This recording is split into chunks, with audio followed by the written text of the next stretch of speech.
All right, so what is going on, YouTube? We're back with another video for the About Teams YouTube channel. If you like our work, make sure to subscribe and follow us on X, or formerly known as Twitter, at About Teams NFL. I'm joined with my Madden friend, Colin.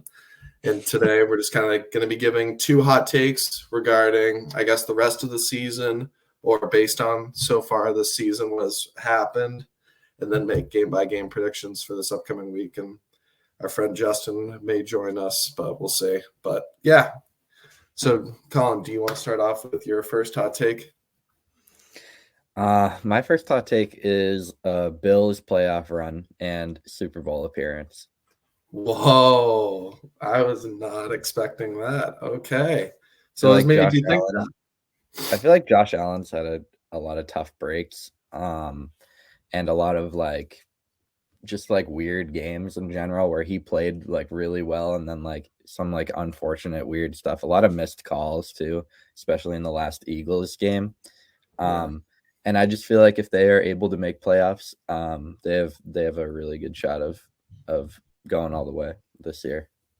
Yeah, it'll be interesting. I know the Diggs drama back in the offseason, he was upset with their game against Cincinnati last year in the playoffs. And yeah, they've just kind of a lot of injuries on defense. Tre'Davious White hasn't been able to stay healthy for the past couple of years, and they've just been kind of a mess. And they've looked better since they fired Ken Dorsey, their OC, but yeah, they've kind of had up and down. I just know their schedule's really hard. They got I think the Cowboys coming up, but I do see a scenario. If they get in, they just all you need to really do is get in, because if you were to tell me the Bills and Chiefs were to play, it wouldn't scare me to pick the Chiefs or the Bills, actually, because I think both of those teams are pretty even.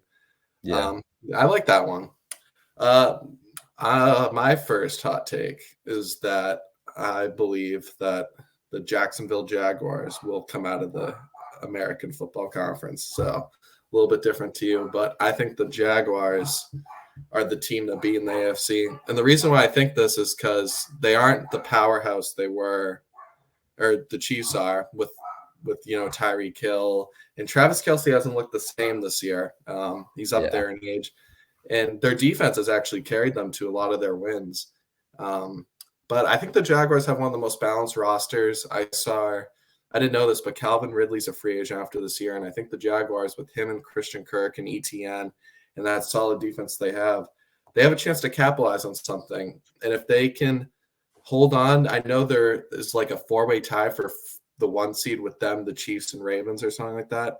But I mean, they play in the AFC South. The only competition is the Texans, who they beat last week. So they can just take care of their games the rest of the way. I think if they could clinch home field and even that one seed to get the first round bye, I think this is the year that Trevor Lawrence, in his third year with an experienced head coach and Super Bowl winning head coach and Doug Peterson, I think Jacksonville is the team that will make it out of the AFC. And it's not really a take that a lot of people have, I think. They're similar to the Bills in a way. Can Trevor Lawrence lock in when playoffs come? Yeah, I know the defense will hold up, but it's up to Trevor Lawrence at that point. He's got a lot of weapons, so I know he can make it happen, and he's a good quarterback. He can get a lot done, but I think that'll come down to whether he's ready to do that.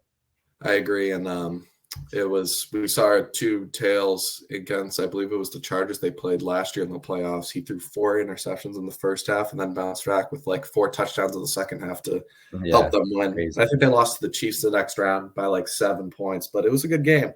Yeah, they had a good game against the Chiefs. I believe it was down to a field goal. Yeah, it was one possession, so it'll be interesting. I think more experience this time, that might be the charm. All right, so back to you for your second hot take. Kind of a hot take. My prediction is that the Eagles and Chiefs are bailout teams. I feel like I constantly see these teams bailed out every single week with their wins. They don't play that well. Their star quarterbacks will not even be doing that well, and they'll just get bailed out on calls. They'll get bailed out on plays, and I just feel like something's going on with bailouts on calls and everything with these teams.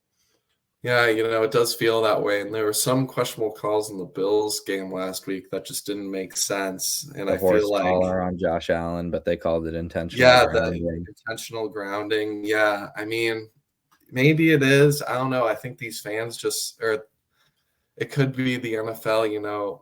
I mean, I don't think there's anything going on, but, it just feels like that. You get that sense where it's always the better team gets the calls. You never see calls for like the Patriots or something and they go in favor against the Yeah. Eagles. It It goes could by just be the them playing at home too, like in the Eagles yeah. and Chiefs stadiums, like the The fans fans there. have motivation on the refs. Maybe sometimes the refs get, But they just got to make the right call, make the right call and look at yeah. it again. They oftentimes they have an opportunity to look at it again and they're still not making the right call. That's why I think they should change, like, the ability to challenge penalties is like if you see something that obvious and know like, oh crap, we missed a horse collar call, we should be able to have New York go back, look at it and say, yeah, like, we missed it. It should be first down Buffalo or something. And they missed a couple holding calls on Diggs I didn't really like. So yeah, it's an interesting one. I wasn't expecting that. I just think it's funny how good their records are, but like every time I watch them play, they're not really playing that well, but when it comes down to it, they're getting these calls that are important every single time. Yeah, I really don't think the Chiefs will go back to the Super Bowl. They just look different this year. I mean, Mahomes hasn't even looked that great. They need a wide receiver, and I think this year is definitely proving why they missed Tyreek Hill and why you can't defense too. Yeah. To be fair, they won a Super Bowl without Tyreek, though. It is, and I think that's why people said, "Oh, we don't really even need to give him that help." But even letting someone like Juju, who got 900 yards for them last year, like you're gonna let him walk, and now you're leaving Kadarius Toney and Sky Moore and Travis Kelce at age 33. Like he's gonna slow down, and I think this is the first year we've seen him slow down. He hasn't been the same guy. I think Rashee Rice will start doing better, but you're right, he doesn't have many weapons. If I were them, I'd pursue like someone like Calvin Ridley in the offseason. Totally. My second hot take is I think the Detroit Lions are the last year's Minnesota Vikings. I think they're not what their record says they are. They are doing well, but probably won't make it far. They're doing well record-wise, but they're not going to make a deep run. And I'm not just saying that because they lost to the Packers. They're winning these games. Like, yeah, you can beat the Bears. Like, that's great and all. And you're racking up these wins because weren't atop the division last year. And the division's not that great, especially with all the injuries to the Vikings and the Packers and the Bears just sucking. They're gonna win 12 games. They're already 8-3. But when we saw them play a team like the Ravens and losing 38-6, it reminded me last year when the Vikings lost to the Cowboys 40-3 when they were like 8-1. It's like I think they're a good team, but they're not anything special. And if you're telling me they match up against like a 6-seeded Seattle Seahawks, wouldn't surprise me. The Seahawks already beat them earlier this year in Detroit. Wouldn't surprise me if it happened again. Easy division, easy schedule. Yeah, or even having to play the Vikings for a third time in 3 weeks. It will be. They played twice in the last 2 weeks. So it'd be 3 times in a month. Maybe Brian Flores schemes something up, but they don't scare me. And even if they do, they're not beating another team like the 49ers or Cowboys or they're not Eagles. Even in the same league. Yeah, and not even in the same league. It's been a great year. I know the Lions fans deserve this because they've gone through mediocrity, but I like them, but they're kind of soft in some ways. Their defense is very mid at best. I mean, Jordan Love had a field day on them Thanksgiving. Everyone saw.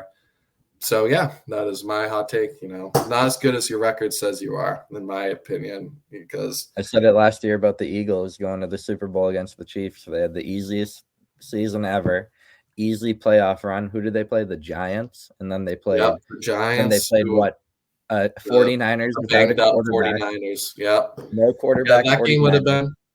Speaking of that, though, that'll be an interesting game as that is a game tomorrow, I believe, 49ers at Eagles. But speaking of that, we'll get into, unless you have any more hot takes, we'll get into our picks. Oh,